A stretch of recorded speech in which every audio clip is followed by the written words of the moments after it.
Hello YouTube, I'm BlackberryMania, and this is just going to be a review of the Apple Magic Mouse and the Apple wireless keyboard. Right, start with the Magic Mouse.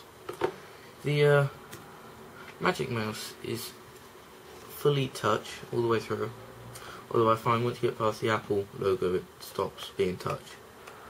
But yeah, basically you just move around like a normal mouse and then you just click.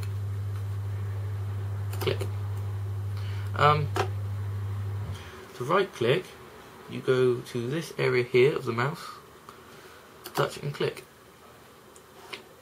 So yeah, it's just like a normal mouse, but click, click, click, click, click, click, click, click.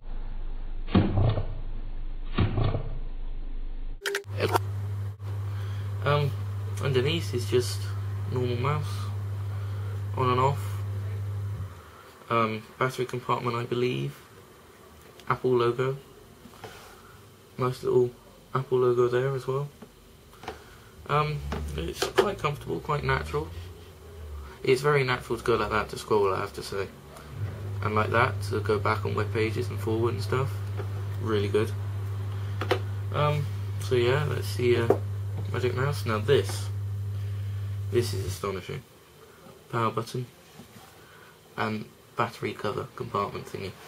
This thing, I've got a wireless keyboard underneath my drum kit in here, but I mean, it's useless. It's Microsoft. It costs quite a bit, but this thing though, on the other hand, really nice. So thin. It's amazing. So nice to type on. It's awesome.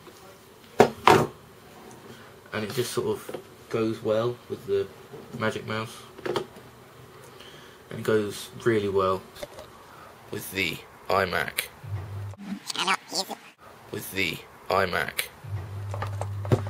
So yeah, that's my review. And I'll video you later. Bye.